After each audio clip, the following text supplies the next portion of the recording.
चलिए, तो मैं मेहमानों के साथ अपनी चर्चा शुरू करता हूं। असितनाथ तिवारी जी, चुनाव निष्पक्ष हुए?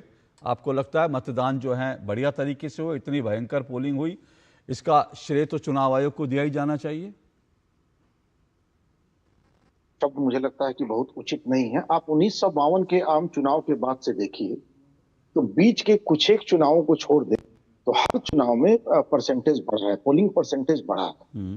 और इसके कारण है कि भाई निरंतर हमने अपने प्रयास किए, मीडिया ने भी, राजनीतिक दलों ने भी, चुनाव आयोग ने भी, लोग जागरूक हुए, शिक्षा का स्तर बढ़ा।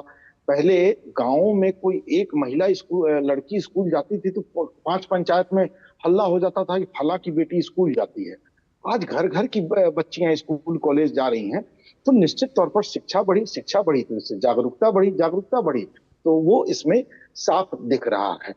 पहले आमतौर पर मैं गांव मोटे में तौर रहा पर हूं, आप आप भी कह रहे रहे हैं जो होंगे। एजुकेशन बढ़ा है, जागरूकता बढ़ी है, और जो शिक्षा में जो उछाल आया उसके कारण ये पोलिंग बढ़ी है, आप ये कह रहे हैं मोटे तौर निरंतर बढ़ा है अशोक जी। आप देखिए ना, 1952 के चुनाव के बाद से कुछ बीच के चुनाव छोड़ दीजिए, जो मिड टर्म इलेक्शन हुए हैं, जैसे 2005 में 2 बार चुनाव हो गए थे बिहार में विधानसभा, तो उसमें एक बार पोलिंग परसेंटेज गिरा था।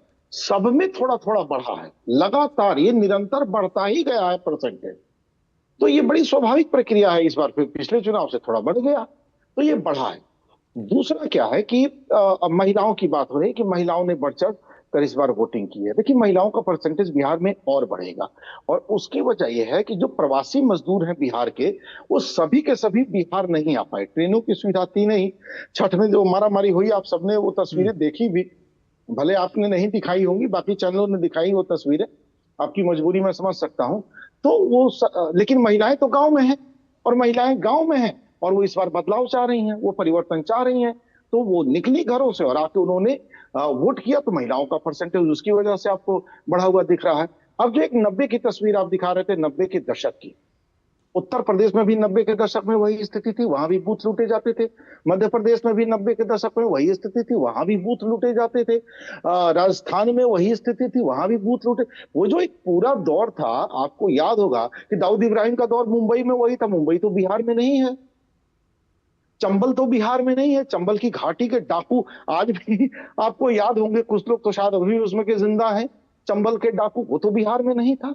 वो पूरा दौर था उत्तर भारत में अपराधियों का बोलबाला था। सिर्फ बिहार को बदनाम करने का काम किया गया, ये बहुत बुरी बात है, और आज भी वो कुत्सित प्रयास किया जा रहा है, ये और बुरी बात है। ओके, ओके, मैं दो तीन चीजें कहूंगा, उसके बाद मैं शिवम त्यागी जी रिस्पॉन्स